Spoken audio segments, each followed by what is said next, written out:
Hey man, Hey, when you go to shows, like when you get a ticket for a show, huh? do you look at set list before you go?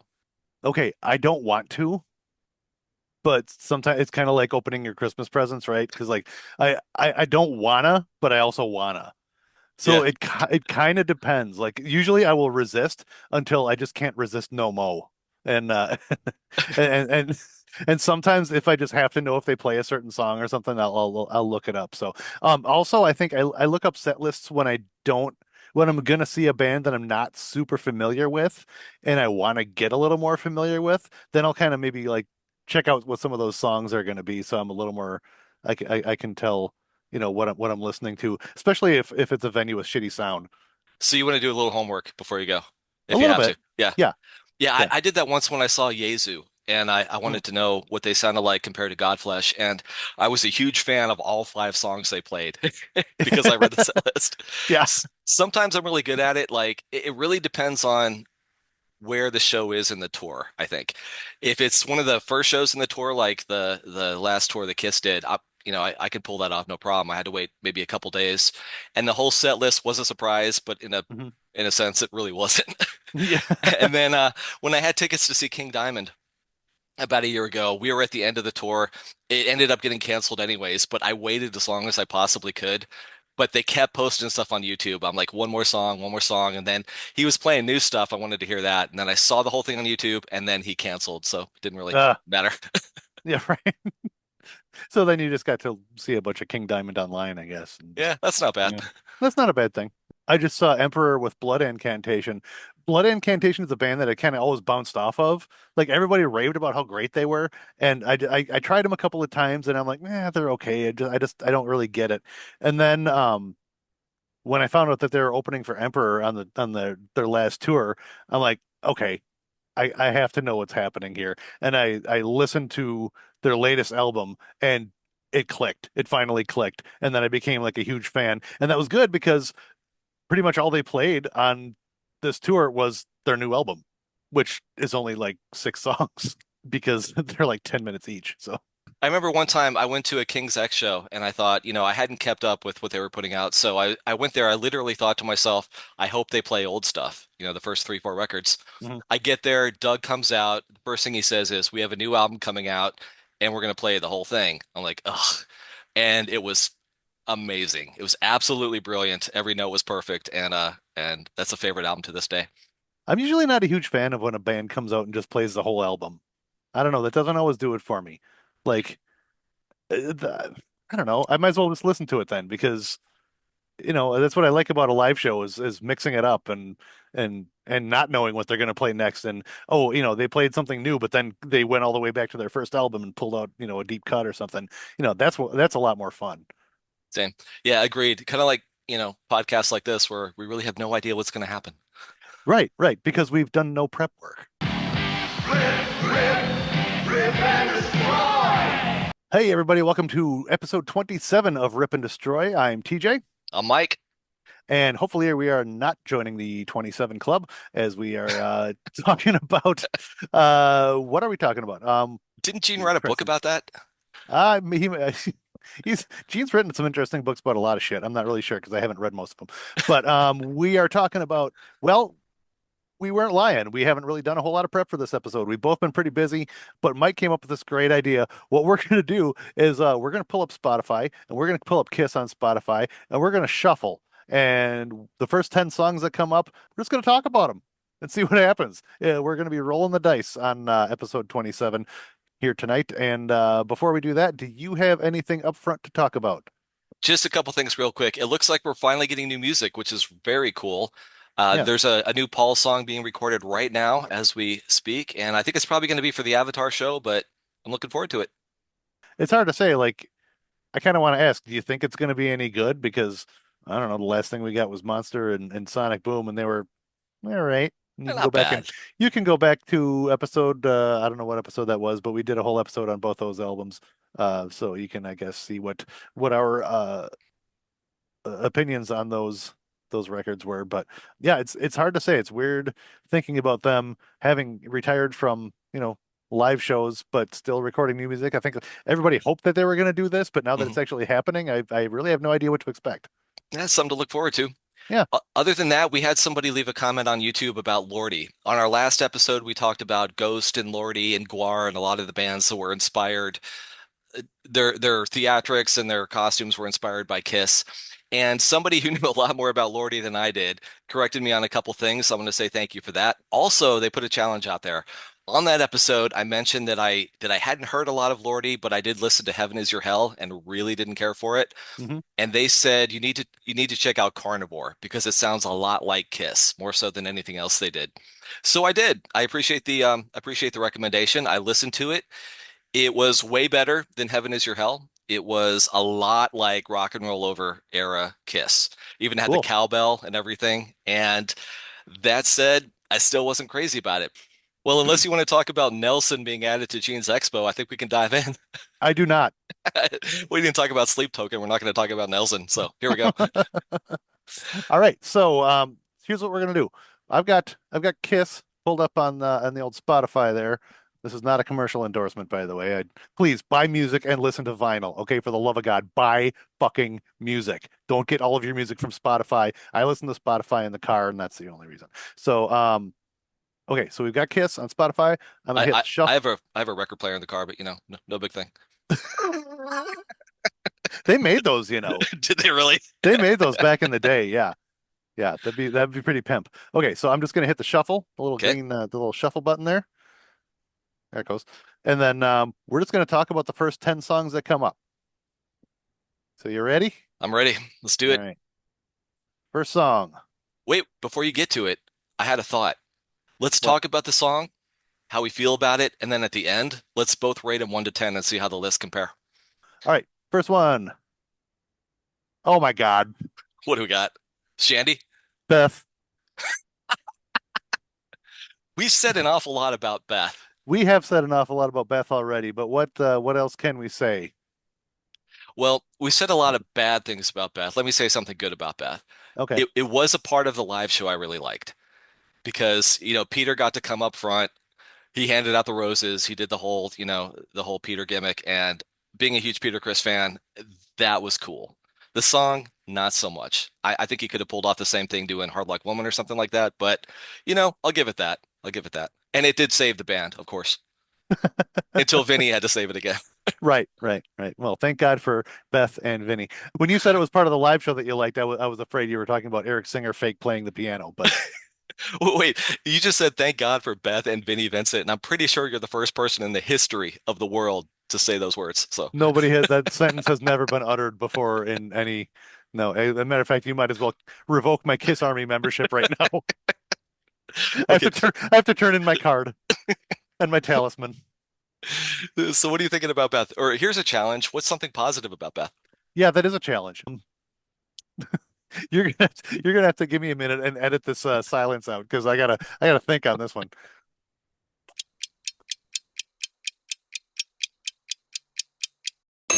What's something positive about Beth? At the People's Choice Award, Goldie Hawn gave it the award, and she's really funny and really cute, and I love Goldie Hawn. I love So it. There it is. that's what I got. That's the best thing I can say about Beth. Okay, what's next? We're just gonna fast forward then, and we'll see what's next. Wait a Turn second. on the night. Hmm. Oh boy, this is becoming a challenging list already. Wow, this is whose I, fucking idea was this? I think we're building the list from the bottom up. Oh man. You can't really think about Turn on the Night without thinking about the video. And again, keeping with this theme of trying to find positivity, try to put some positivity out in the world because it desperately needs it. There's a couple cats in the audience with Kiss makeup on. That's cool. It's got Eric's coolest drum set ever. His chrome drum set with the Chikara symbol. Hmm. That's pretty kick-ass. And that's about it. That's about it. Having just heard Turn on the Night again for the first time in like 30 some years, I'm not nearly as excited for that new Paul song that's getting recorded right now. What do you think? Right. Yeah, no, I hear you. Crazy Nights, not one of my favorite albums. I remember waiting for it to come out because that was right around the time that I was like kind of officially like collecting all the albums and like really I was really excited for the new Kiss album to come out, and it was kind of a letdown. I remember after being told that it was going to be a cross between Animalize and Destroyer. I think that was the first time we had heard that line. And it was very much not. The thing can say about not just Turn on the Nights, but Crazy Nights in general was that tour was the first time I saw Kiss. Mhm. So that was cool. Turn on the Night was one of the singles. I do own the single. So, for what that's worth, but not necessarily because I love the song. It's just, it's part of the collection. What are you gonna do? Yeah, I can't say a whole lot of good about any mid 80s synth pop metal. This was not my favorite era of Kiss by a long shot. So I the less said the better, I guess, which doesn't make for good podcasting, but we're at the will of we're at the will of Spotify right now. This is true. Our benevolent AI overlords have deemed it so. Yeah. There's not a lot of good we can say about Crazy Nights until the Crazy Nights box set comes out and you hear the original mix, which sounds exactly like Animalize and Destroyer. At which point, All all right. right, what's Uh, next? okay. Next. Nothing to Lose off the first album. Nice. There We're we go. Yeah. taking it back to the very beginning. First single, Taking right? it first single, first album. And what better way to introduce yourself to the world than a song about butt stuff? Yeah, yeah. It's a classic song that they have pretty much kept in rotation in one form or another. And of course, it's got Peter Criss's backup vocals coming to the front during the chorus. It was the first thing that they played on national TV on the Mike Douglas show when Gene met our patron Saint Toady. They played it on at Unplugged too, didn't they? They Yeah, did. they They did. did. Yeah, that Yeah, was very cool. Peter sounded great. Peter always Yeah. sounded great. And like we've said a couple times before, I love the songs that have back and forth vocals with more than Hmm. one member. Yeah. So you have the Gene Peter dynamic, which is really fun. You got a great guitar riff on that one. I really Hmm. like it. Kind of a live staple, and it's number one with a bullet as far as this list goes. Yeah, so far, so far it's the winner. I will point out too that if you pull that up on Spotify, it does have a pretty cool animated Kiss logo that kind of zooms in and out. So Look at that. I think that's one of the only Kiss albums that has like animation on Spotify. So since we got nothing to lose, we'll hit fast forward. What is this number? This was number three, right? This is number four, actually. This was four. Oh my God, Yep. it's gonna be a short episode. Okay. Oh, interesting. Rock and roll all night. Rock and Roll All Night Moonlight Remix. So clocking in at a hefty 2 minutes and 15 seconds is this remix by Moonlight, and apparently that's all that guy does is classic rock remixes. Okay. So I Well, don't know. now we got something to talk about. I've never heard Yeah. this before, and I don't know that I'd recommend anybody take the ride. I think we took the hit on this one and saved you 2.5 minutes of your life. I think that Dynasty will never be called the disco album again. I mean, the bar has been set pretty high on this one. What do you think? Um, I mean, that being said, I mean, would I recommend it to your average Kiss fan? No, but I didn't hate it. It wasn't terrible. I mean, No, and that's the best thing I can say about it. It wasn't. I didn't hate it. It wasn't terrible. I, That's I'll I'll I give didn't it love it. this. I'll give it this. It's better than Toad the Wet Sprocket's version on Kiss My Ass. True. It really is because and nothing You could have ended that sentence that that's better than Toad the Wet Sprocket. But go on. exactly. What didn't work with that one is that they turned it into a ballad, and there's Ugh, nothing about the lyrics to that song that work for a no, ballad. You no. know, so there's that, but the music just it's Cher. It's like, Yeah. late 90s era Cher. It's disco and there's some kind of cool production things with the vocals. Gene's vocal sounds pretty cool. It's a little, echoey. Yeah. There's this weird little thing going on in the background. It's like a little holler. I'm not gonna do it. You sure? Nah, I'm gonna play it right here. There it is. I don't think we're gonna get dinged for like 1 second. Yeah, hopefully not. I will say if you're playing at home and you really want to take the ride, it's Moonlight with no I. Yes. Yep. Moonlght. Mhm. I gotta Next. say, before I move on, I Yeah. really thought due to the algorithms and Spotify that we would have talked about like Detroit Rock City and just some of the bangers, Yeah. the shouted out louds and stuff like Yeah, that. the But overplayed stuff, but it's pulling up some interesting choices. Hey, you ready? I'm ready. What do we got? All right. Next. We got Deuce off the first record. One of my top three favorite Kiss songs for sure. with regards to the first album versions of any of those songs are not really my favorite. I'd much rather hear most of those classics on Alive. That's a really good point. There are like a good handful of songs that I'm not necessarily crazy about on the records, but they're great live. Deuce is definitely one of those. I think it's a live experience. You got the synchronized thing going with the guitarist and stuff like that. But it reminds me of back in the day. You and I, we've been to a lot of wrestling shows, right? Mhm. And when you watch wrestling on TV, there's certain things, especially with WWE, that you see time and time and time again. They're kind of staples. Certain people are going to do certain things every single time they have a match, and it's boring until you're there live. And then there's Right. something about the whole live experience and sharing it with 20,000 other people that just makes it fun, like the Ho Train or something dumb like that.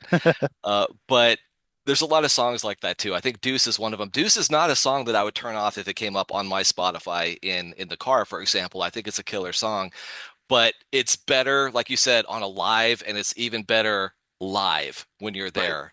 So Deuce is a hell of a song. It opened up a lot of shows. I think it's a great opening song. We've talked It about is. that. And for me, Deuce holds a special place in my heart because that was, of course, that was the first song they played in 96. Yeah. And that memory for me is absolutely amazing. Having that seat on the side of the stage behind the curtain, watching them get ready, and then, kick off Deuce was just unforgettable. One of the best live experiences of my life. So I dig the song, and right now, again, number one.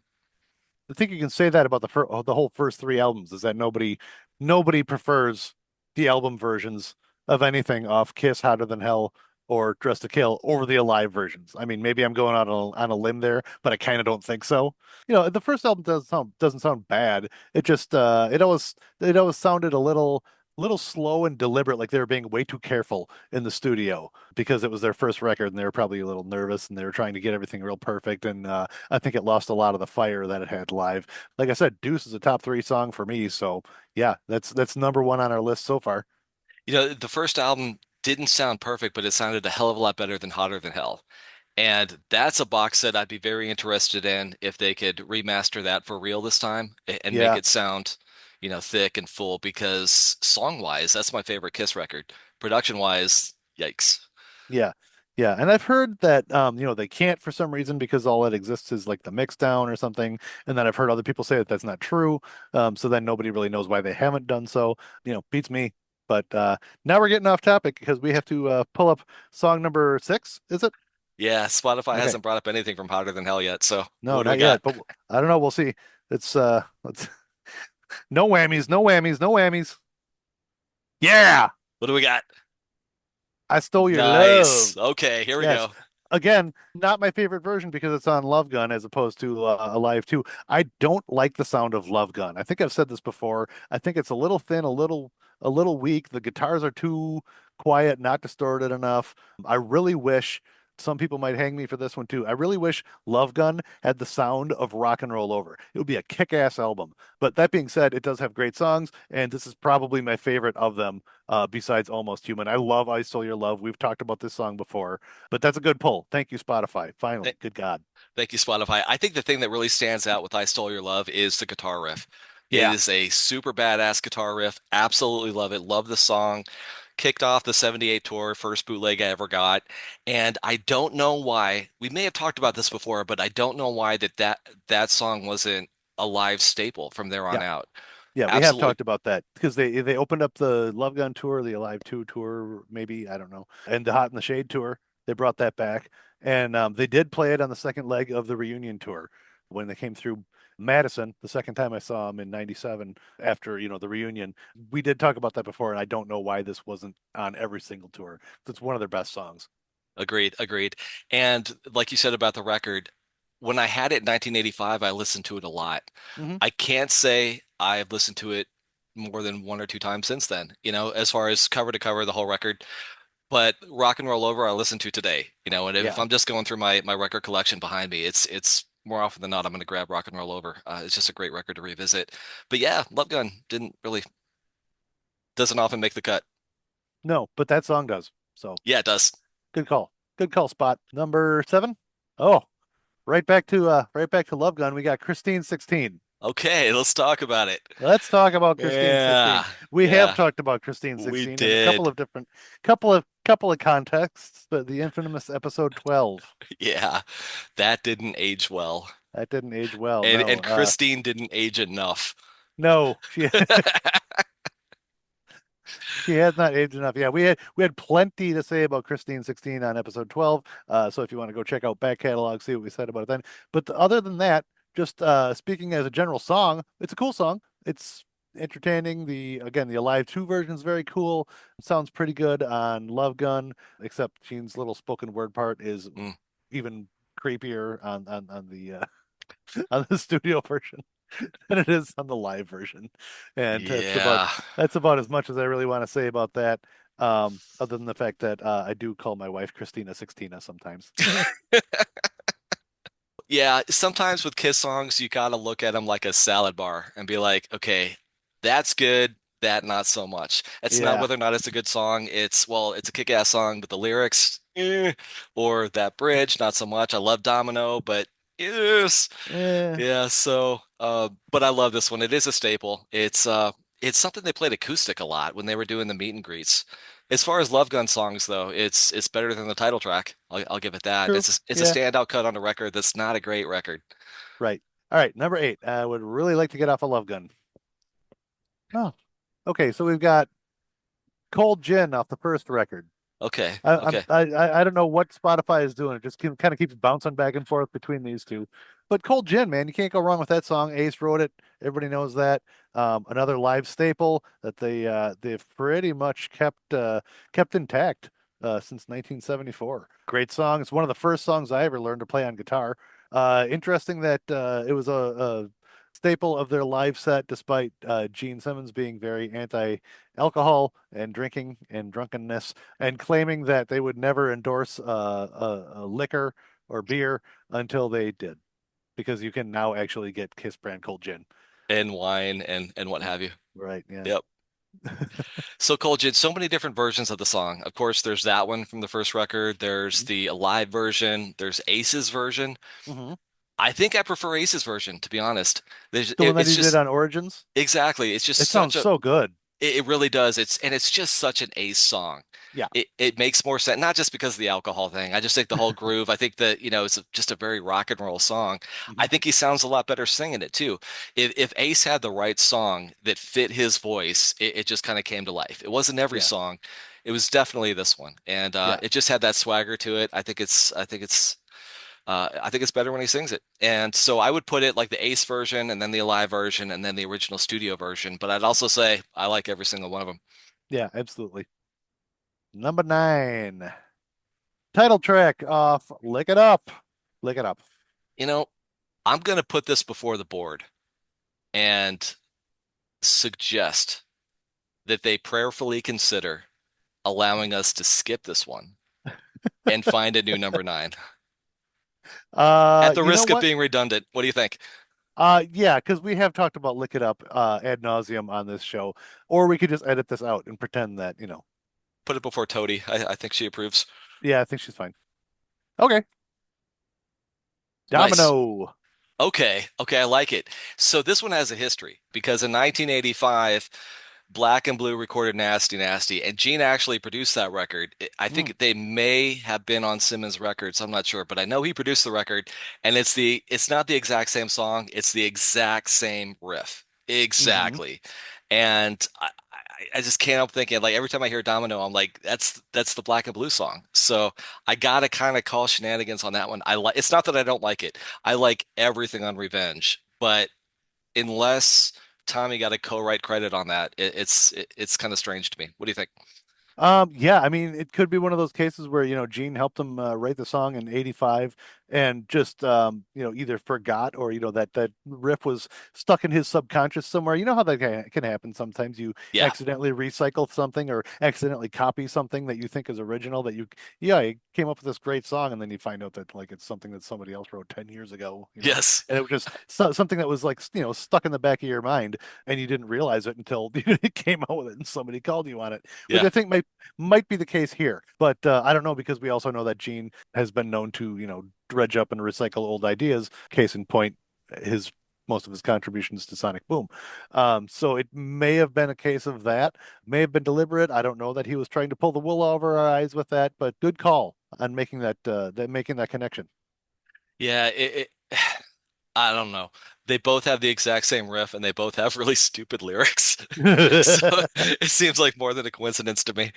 Number 10. This is it. Uh, okay, Dirty Living. Dirty Livin'. There's something. What do we think of that?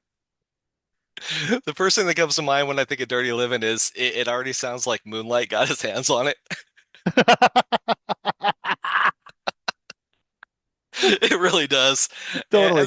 that's too bad because it's a good vocal from Pete, but the music it's got that disco bump to it, and you can just Uh-huh. see the disco ball and the silk shirts and the gold chains and yeah. Yeah, I mean Huh. it sounds like a direct lead into like his solo albums after he left Kiss like a year later.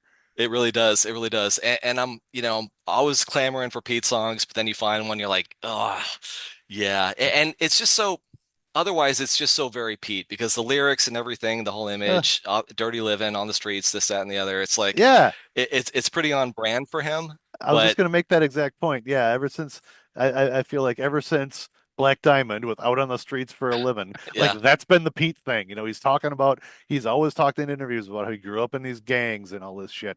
And then what's really funny is that then when they have Eric singer do a Peter Criss type song, it's out on the street and my heart starts to beat like a drum. Oh, for yep, fuck's sake. yep. Well, Somebody somebody let that guy in the house. All right, let the cat in the house. here's something else to think about though. Imagine this: you're Peter Criss. You go into the studio, you go into the booth, you put the headphones on, you're about to lay down some vocals, and what you're hearing is Anton Fig. Totally. That's got to be weird. That's got to Yeah. be weird. Well, Yeah. he didn't play drums on all of his solo records either, but this was when he was in Kiss, and he was the drummer of Kiss, and he's singing to an Anton Fig track, and that's just kind of weird. It is weird. Yeah. And you know what? Actually, I had not even put that together. So Yeah. so once again, you are the visionary of this episode, Mike. So why don't we do like 1 through 3, and then 4 through 6, 7 through 9, and then we'll reveal the last one on the list. Okay, are we going best to worst? Yes, because it's Okay. more fun to find out what was the worst. Come on. Yeah, I think so too. Yeah. Yeah. Yeah, because I think some of them are kind of obvious. Okay, so my top three are Deuce, I Stole Your Love, and Cold Gin. Interesting. Okay, I did I Stole Your Love, Cold Gin, and Christine. My 4 through 6 are Nothing to Lose, Christine 16, and Domino. Okay, close. Deuce, Nothing to Lose, and Domino. Okay. All right. Interesting. This is where it Okay. gets really interesting though, because Yeah, yeah. I want to see Yeah. what you did with this one. Okay, so our bottom 7 through 9. Seven might shock you. Rock and Roll All Night Moonlight Mix. Then Dirty Livin', Uh-huh. and then Beth. Man, you must really hate Beth. Ugh. You must really hate Beth. Dirty Living, Beth, Turn on the Night. Okay. Okay. So that means my least favorite out of this whole batch was Turn on the Night. My least favorite was Rock and Roll Moonlight and Party Every Day. I don't know. I had more fun listening to that than Dirty Living Beth or Turn on the Night. So All right. Well, before we go and before you head off to New Orleans, let's tell people how they can get a hold of the fanzine, which rumor has it has outsold the original run 2-1. it has literally 2 to 1 because if you remember, we sold one copy of the original, and we have, according to our latest sales numbers, sold 2 copies of the newly reprinted fanzine. So thank you both for Yeah. picking those up. Yeah, we're killing it. But I'll put a link in the description to the MagCloud page where you can order your very own copy of Rip and Destroy fanzine reprint #1. Otherwise, you can drop us a line at ripanddestroypodcast@gmail.com. Follow us on Instagram at Rip and Destroy Podcast. Like and follow and subscribe to us on here on YouTube and Spotify.